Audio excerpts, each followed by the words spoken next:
exploring the intersection of resilient technology, organizations, and people. REdeploy.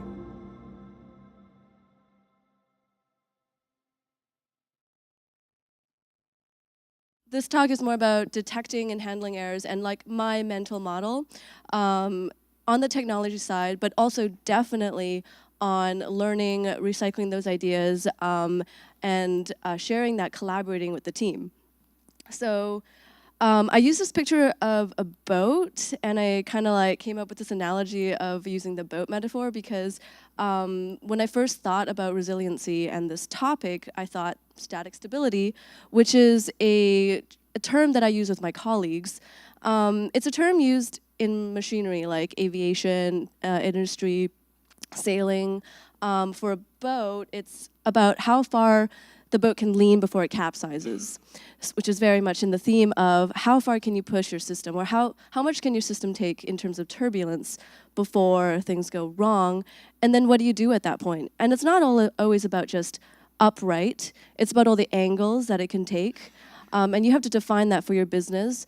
So it could mean compromised performance, but it's controlled and you expect it, or failing, but gracefully because you expect it. So just a little bit about me. I started building web services for games a while ago in Vancouver. I worked for EA Sports, and I'm from Canada. About 4 years ago, I joined AWS Lambda as a developer, and for the past year, I've been managing a team. So I'm very interested in terms of taking their ideas and facilitating them and growing people around you. And I still love games. And my main goal here when I say I want to share my model of thinking is to arm you with questions. So instead of prescribing this is the way you should do things, this is the best practice, this is the process, all of that is lost if you don't understand the intention of what those models or processes are trying to tell you. And I think like a great framework of approaching these problems is what kind of questions, are we asking the right questions? And here are some proposed questions that you might want to ask about your system to understand it a little bit better. So my first analogy, the gates. I call it the gates because it's the gates for your introduced change. And this is, we're talking about continuous deployment and like your pipeline itself. So this pipeline and these gates are all about your change and do you know it? Because this is the time where you actually get to understand the thing that's going to change and you're introducing it. So it's your responsibility at this point to apply resiliency at a sort of reduced scope because at this point, you kind of have, you can anticipate the change that's going to happen as best you can. And the first one is reviews. I want to talk about reviews a little bit, and this is definitely leaning on your team and growing your team. So it starts off with the people around you. There's two different kinds of reviews that I wanted to talk about. And the first one is design reviews, and this is especially collaborative thinking. And we talked about learned discussions. I think this is the platform where you really want to dive into it. And a lot of the things that I talk about might sound like, yeah, it's puts a halt on delivery. You have tight deadlines. When should you invest in these things that take time? And I'm like, all I can say is if you're a manager and you're a leader on your team and you can control these things, this is the things to invest in.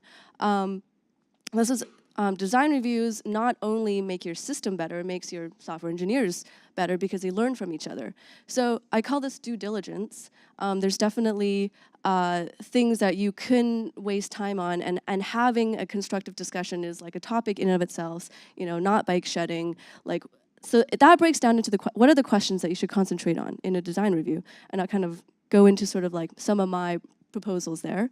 The thing about design reviews is that it forces you to think about what's going to happen that you might not necessarily have thought yourself. And it shares the responsibility of knowing the system, because more likely than not, you're not the only person working on this system. And therefore, it's not just your responsibility when you check in a piece of code to the system. If you proactively ask people, let's talk about this. This is my proposal, this is my design, how is this going to impact it? It becomes their responsibility as well to think about it. And if at the end of the day you introduce a bug and the team culture didn't catch it through design reviews, how can you learn from it? It's not about one person's individual fault. I would say the only fault is just the lack of discussion. The other side, code reviews, I mean, we all talk about code reviews. This one is just sort of, why not do it? It's kind of like unit tests. It kind of takes some time, but why not start that discussion? Just even thinking about it or talking about lines of code can start discussions that become useful.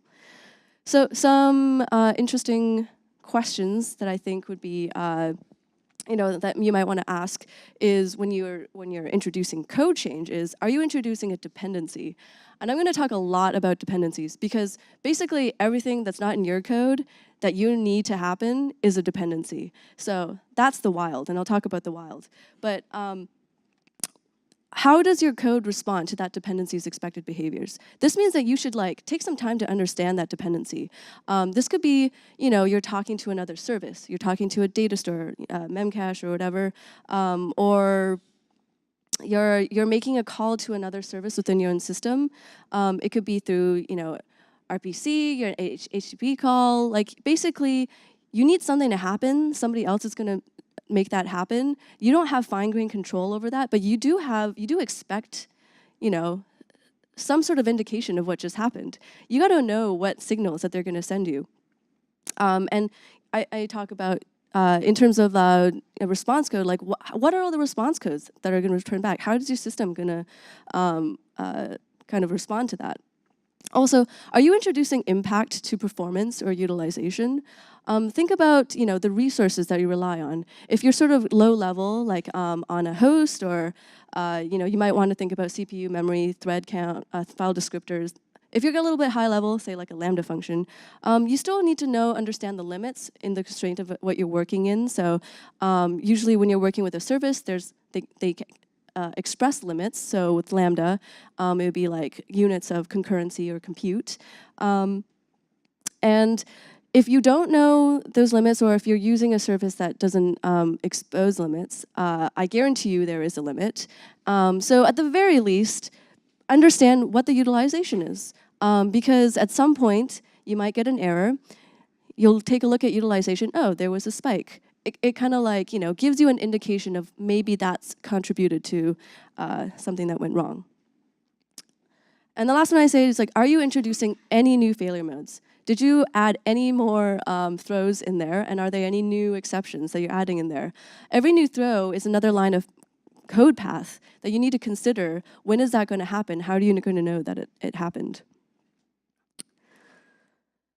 That takes me to testing, and I won't go too much into this. We all know about unit integration testing.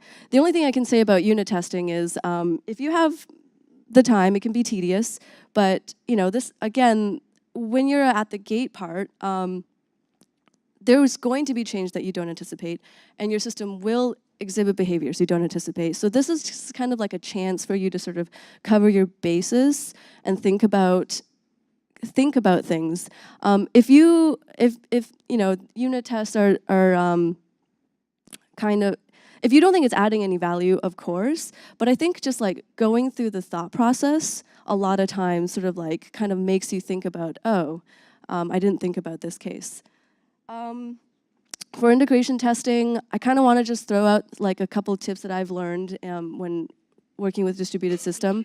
If you have rolling dependencies especially, this is something to watch out for, because if you have one system that talks to another system, or one service that talks to another service, and you're going to deploy a change to one of these, it's going to be at some point in the rolling deployment in 2 states, which means that whatever dependency store, especially if there's a model, whatever store that it's talking to, whatever dependent service that is going to talk to it, are also going to be talking to 2 different modes.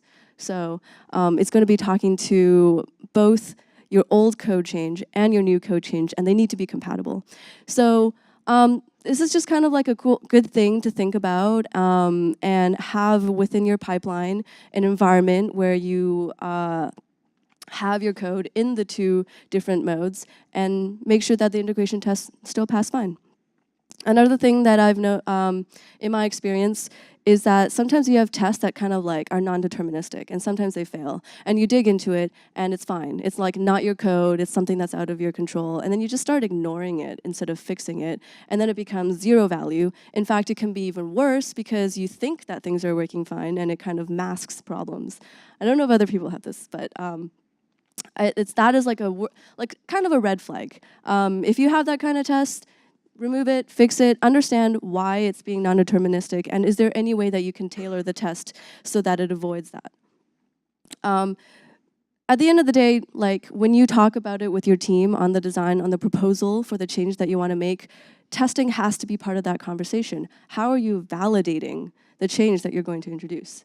So kind of back to the questions, you know, are you introducing a dependency? How does your code respond to its expected behaviors? How are you validating those? A lot of these times, that's where unit tests come in. You have, you know, you like mock the dependency thing, and it throws an exception, and then it's like, okay, this is how my code should handle it. And then there's like integration tests. That's like, you know, I'm gonna induce this failure. But a lot of times, it's really hard to capture these things in unit and integration tests. So like, how else can they be validated? Then we get into the realm of like game days. I know there's a lot of talk about like, you know, chaos engineering and game days. This specifically, I'm talking about like very deliberate creating a scenario with a known failure that will happen.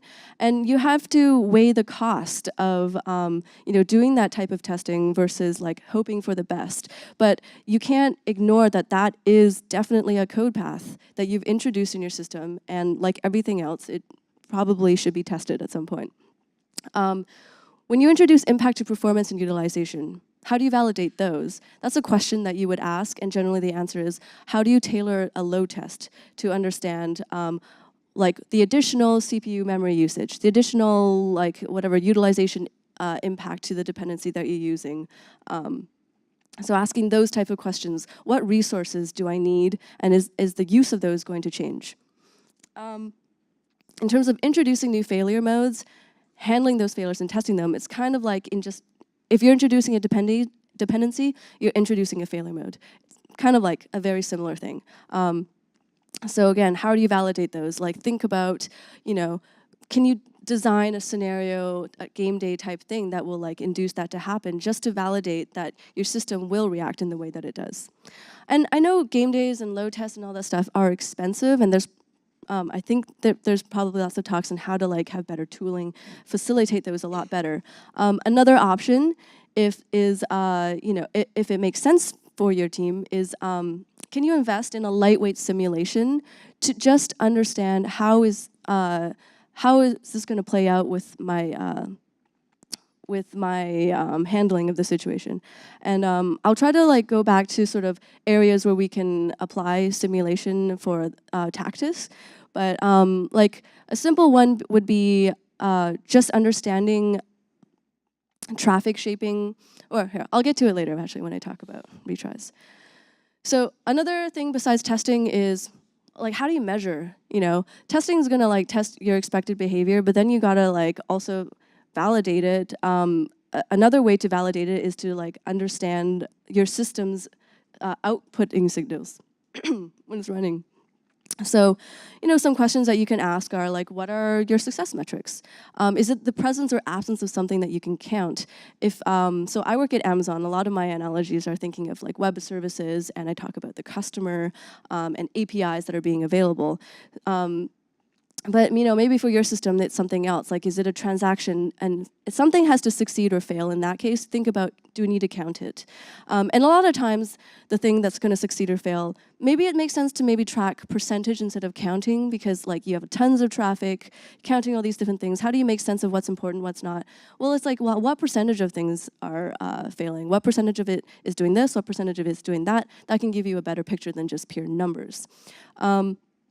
Also, are you over, like the metrics is an aggregation because it's trying to draw a picture that you are kind of already foreseeing.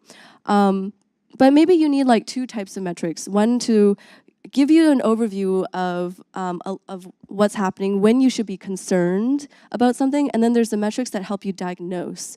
So this is kind of like a step above constantly digging into logs. If you're constantly digging into logs for the same thing, that's a good time to think about, can there be a diagnostic metric that'll tell me this way faster and track it over time and give you more information than constantly diving into logs for the same thing.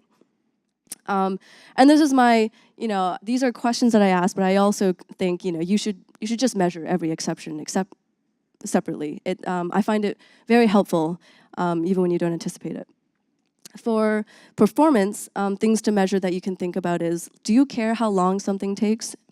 If you don't, that's cool. It might also be something that indicate like problems in the future, but especially like it helps with overhead and when you're trying to talk about optimizations. But that's definitely something to ask when you're introducing change.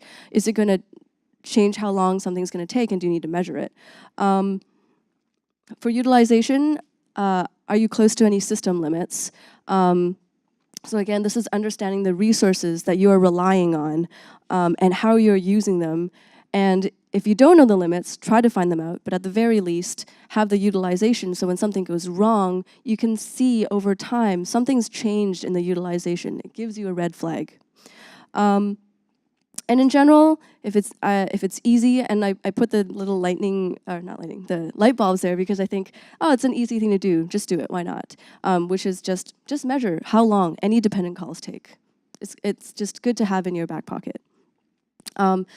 And I put a little bit here that I know metrics and tracking can be expensive, and this is when there's like lots of tools out there to help facilitate that, because adding things to metrics can also weigh, adding metrics to your system can also weigh on your system. I understand that. It can have its own utilization cost.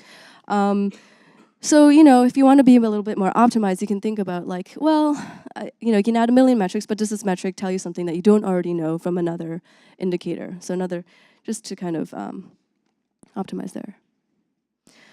That's the gates. And then my next analogy is things that are beyond your control, so outside change. It's going to happen if you have a distributed system, and you need a way to detect it. So these are sort of like ways that you can detect this outside change. First, I'll talk about Canaries. Is everyone familiar with Canaries, actually? Here. So just like very briefly, it's like they were using the coal mines, they're supposed to be more sensitive. I just put through some tenets here, what I think a canary should be, because like there's different schools of thought.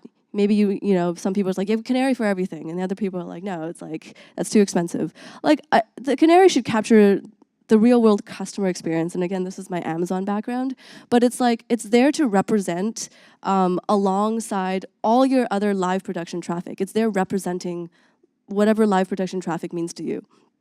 And it represents like one single instance of it that you can really dive into. And it should capture scenarios that like generally do happen. If you're talking about edge cases, that's not necessarily the Canary's purpose. It's to detect problems in things that should always work. Like at the very least, this should always work, and it's going to help you detect it sooner, because if it's something that only happens intermittently or periodically, it's going to catch it sooner than your metrics, and it's going to catch it sooner than maybe your alarm thresholds. Possible areas of turbulence that you can like try to anticipate. So this is just like my sort of mental models of what you can maybe think about anticipating is for your dependent services. Yeah, what errors? What are all the response codes? What are all the things that you can anticipate it returning? It's important to take the time to really understand how any dependency behaves. And again, what if it goes down for, and I say X amount of time, because I think that matters in terms of resiliency is how much of an angle should you handle before you fail gracefully? Or how much time do you think it makes sense for your system to be able to to operate normally for, even at reduced capacity, before something changes? And then you start talking about things like circuit breakers, of when maybe you should start changing the way you're handling it. Timeouts, set them, know about them. They're there. You can't have any call like last forever. That's just, And payloads. If you ever work with any payloads, understand your size limits. That's good. And because at some point, like somewhere down the line, memory is going to be used. Do you need to parse anything? Do you need to parse that? As soon as you need to parse something, that's going to impact payload size, maybe, if you have to JSON decode or if you like escape white space or whatever. Just kind of ask those questions and think, how is that going to impact your payload? And especially, are other people's depending on this payload model? Then you get to like, really have to think about like, what are the changes to payload and what it's going to impact.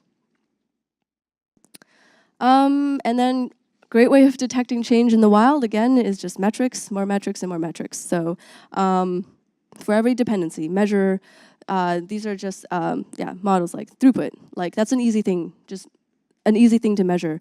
Count and rate of return types per type.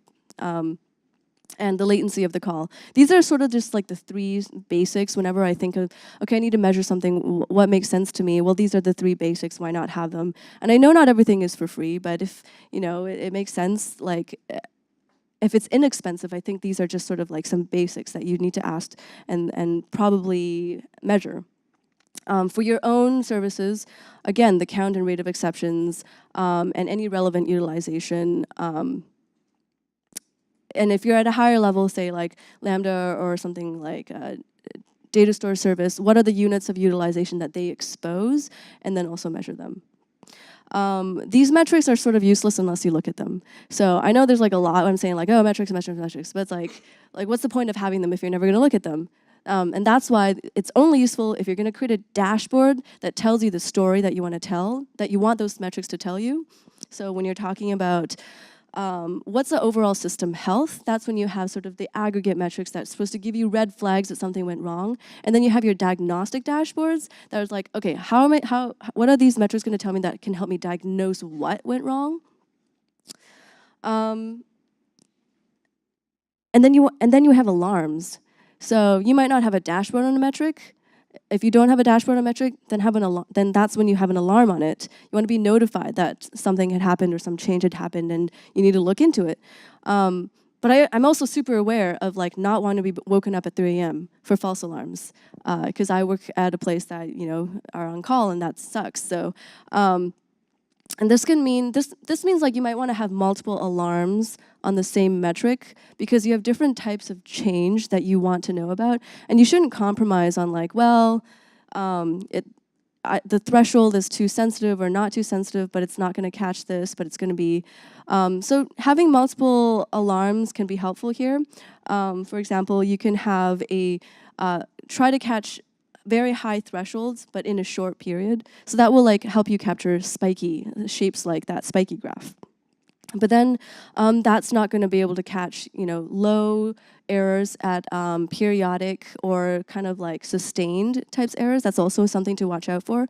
Kind of like that the blue guy, like there is normal and then something changed, and you're not necessarily going to catch that change by just setting a high threshold. So think about how you can set alarms on if the aggregation over a long period of time has changed, or if your metric or measurement system is sophisticated enough, like catching sort of a velocity or acceleration of change. But I found that's super hard to tweak, and I haven't been able to get that work for me very well. So the tips here are set a threshold alarm on utilization metrics. That's also just sort of like a gimme. You don't need to think too hard on it. Just kind of do it. And try to do a load test to understanding limits if you can. Otherwise, definitely have those alarms like at the very base. Also, alarm on canary failures. That's what the canaries are there for. They're not there to tell you any story other than, hey, something went wrong, so alarm on it. So that's kind of like some suggestions on maybe how to detect changes or things in the wild. And then we're talking about handling it. So, all right, something went wrong. There's been some failures. Now what do you do? And there's so many like courses, books, talks about how you can design your system to avoid these things and handle them. I just wanted to call out like a couple of things that I always go back to, that you always have to think about for every distributed system, and then concentrate on the reflection part. So, retries. To retry or not to retry? There's two parts of it. So you have somebody who's making the request, and you have the person who's taking the request. And there's like two sort of modes of responsibility here. Like when you are making the request, you're responsible for being like a good citizen. Whether it's your own, whether when the thing that you're trying to call you own or it's somebody else's, it's still good to sort of like think about whether or not the error needs to be retried and trying to avoid things like retry storms. So first think like, is your error retryable? Is it like massive failure and you know that every retry is just going to fail? Then then you got other problems. Retry comes into place when it's intermittent, sparse errors. Something's giving you a signal that, hey, not cool right now. And that's when you need to think about retry. But your retries can also cause a lot of increase in traffic too. So it's important to understand that. This is trying to avoid retry storms. So your rate of retries is just as important on whether or not you want to retry. The rate of retries and how many times you want to retry. And this is sort of like a very good candidate for doing simulations in your system before maybe like diving into a game day and like tweaking things in game day. Sort of like what are the requirements for your model? Do you need to be like super available, or can you have added latency and like take the time to retry a little bit longer? Or do you need to be very available? If you need to be very available, then you do need to retry more aggressively, and that just means that there's going to be an increase in traffic, and that dependency is going to have to handle it. So these are just the questions like that you should ask and think about in terms of retry. Back off and jitter is just like something that you should always think about when you do retries. It's just, I threw it in there because that's the rule of thumb. Is anybody unfamiliar with jitter or back off? So it's just kind of controlling sort of the rate of retry. And also, say you're retrying and things are getting better, and you back off, how should you recover? That's also part of the simulation. Like, what are your business requirements on how fast you need to be available? And some kind of rules of thumbs that we use in terms of strategies is additive increase, like multiplicative decrease, type of let's back off a little bit more aggressively and recover slowly, but it really depends on your system. And these are the sort of rules that you can simulate and kind of okay, this type of graph is what I'm trying to go for when there's 10% throttles or 50% throttles. And you definitely want to limit retries. Again, this is sort of just rule of thumb to avoid retry storms. You can't retry forever, and eventually you need to think about how do you want to fail. So if you have external customers, it's like, okay, what kind of indication, what kind of metric should you expose? How are you going to let yourself be notified that something had failed? Being a protected server, you got to bite the bullet and reject some requests. That's sort of just like a known. It's sort of just, and in terms of load shedding, that you should do, you can think about, do you need to load shed separately for resources that have different availability? So this is sort of like, I'm going to sacrifice the tail to protect the head. And this is inherently in terms of microsystems, but I'm not going to say that if you have different availability requirements, say for a web server, for all the different APIs, those APIs need to live on different microservices, because sometimes that doesn't make sense and that can be expensive. So at the very least, if you're going to add load shed and protect your server, think about, do you need to have different availability protections?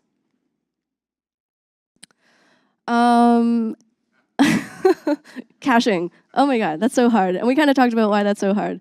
But you have to think about it. Like every time you have a distributed system, you have to think about retries and caching. So I just, ask the question, can you use stale data? Like anytime you have to access data, just go through that mental exercise or discuss, can it be cacheable? Should you cache it? And if you need caching, can you do it locally? Can you do local caching? Because that's way more available than distributed caching, and distributed caching is just hard. And if the cache failed, can the backing source handle it? What are you doing when the cache fails? Because like a common sort of thing that you can get used to is rely on the cache being there. It's going to handle a lot more traffic than maybe your backing source. So are you going to fail over to your backing source? And if so, can that handle it? And if that is, that's probably an end-time pattern. That's super dangerous, and that's a risk that you should be tracking and having a metric on and alarming on. And the last and maybe most important part, if there was a failure, is understanding what just happened. This is probably the key and kind of ties to, I think, other talks in, it's not just about making sure it never happens again, but learning from it. So questions that as a team you guys should be asking when an incident has happened is not who did it, or like, just counting how many of them happened or how long necessarily, but sort of why did it happen and how can we learn from it? So questions that can maybe help you think about learning from incidences is, how did you detect it? How did you know that this was happened? And are there ways that you maybe could have detected it faster? If you detected it fast enough, that's like, that's awesome. That's great. It's not like an exercise in like, this was bad, how do you make this better? It's just a question that you should be asking. Could it be improved? What was the real impact of the incident? It's not just like bugs or an incident happened. It's sort of, you have to weigh different failures to your specific business or requirements need, and some of them are going to be more important that you want to prioritize fixing over others. Understanding the actual impact to your business will also help you understand how to mitigate it, because mitigation means reducing the impact that you care about before addressing the entire problem. And that's super important, because it might take a really long time to root cause like the underlying problem, to make it even longer to fix the underlying problem. But that's where you have to prioritize, what is the actual impact that I need to address before anything else. And then you get to sort of root causing. How did you diagnose it? What could have been easier to diagnose it next time? Next time this alarm happens or something similar, what are some tools that maybe you can add, metrics that you can add, alarms that you can add that would help diagnose what just happened better? And sometimes you just have to log dive. And when you get to the point where you're log diving into and looking at the code, that's a perfect time for you to be like, all right, I'm in the code now. This is sort of what happened. Can I add a metric here? Can I add a log line that was missing before? And the last great question is, did you already have a backlog item that could have helped this incident? And why was it not done? I think this is an important question to ask, because it keeps the team kind of honest on how things are being prioritized. And this is sort of like also a team leadership thing, and prioritizing things in terms of operations and maybe delivering new features, for example. 6 minutes left. So last one is your boat. So I consider this as your system, your team. You have to keep learning it, and which is why the last point, learning it, is so important. Is it's not just, it's easy to build a system, like the previous talk talked about. Most of my job is maintaining and operating a system and improving it. So this is when you also need to really rely on your team and collaborate and have the discussions, asking questions, some of them which I've proposed.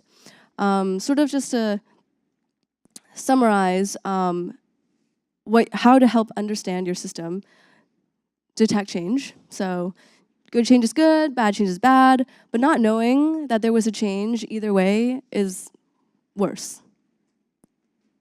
Handling and prevention. This can, I've recommended like a book that I thought was really good in terms of designing against errors, because I brought up like two sort of things to think about always, like retries and caching. But like everything has their pros and cons.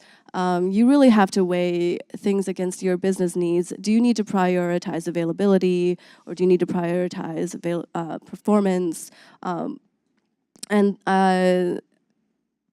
there's this, and I guess I'm just promoting sort of like taking the time to sort of like think about those things.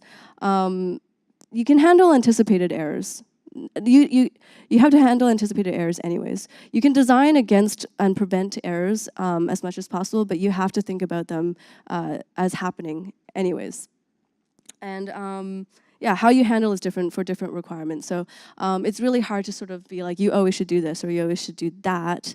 You kind of have to, but you're going to ask similar questions in almost any, in a lot of different problems that'll help you think about how to handle. And keep asking why. Helping you understand your system, keep asking why. I think it's easy for new people to kind of accept status quos and be like, oh, well, this is just how we do it. This is the process. But it's like, I mentioned this in the beginning, it's not useful if you don't understand why you're doing something or why you're measuring something. Why is it important to you? Why is it important to your team? And why is it important to your system? And that has to be promoted as part of the culture to do the due diligence and take the time to understand. When you promote this in the team culture, it also promotes shared responsibility. And I'm very, that's super important because the whole, this is your fault, pointing fingers thing is totally like anti growth for your team. In order to grow, you need to have like some sort of safety net of failure in the very beginning as well. But, and when something does fail, the things that you should concentrate on is asking the questions of how, why, how can we improve? And if you promote discussing problems and solving them in the beginning with your team, going through design reviews and code reviews, that also promotes sharing the responsibility of knowing the system and operating the system. Another thing to promote is due diligence, and that is when should you take the time to do that tedious thing. And I think, rewarding that behavior, and this is kind of like as a people manager as well, but also, if you're mentoring someone, it might take someone longer to do something, but due diligence should be rewarded. Like understand why something took longer and if it was beneficial. It shouldn't just always be about speed. Two things that I think help your team continuously ask why and how is having scheduled ops and dashboard reviews. So you have your metrics, create a dashboard, and it's ever evolving. You have a dashboard of the story that you think you want to tell. You keep changing metrics, and the way that you change those metrics or understand it is you review it like on a weekly, bi-weekly, whatever basis, and discuss it with the team. What does that mean? What does that graph mean? What does that tell us about our system? And whenever an instance happens, sit down and reflect it as a team. And this can seem like a let's all sit down together and point fingers game, but it's not. You should take the time to sit down and reflect on it because it's a learning experience for everybody. So your team is a crucial try-catch block. It is there for you to help understand your system, understand problems, and handle them. It has to start and end there. So that's kind of my talk.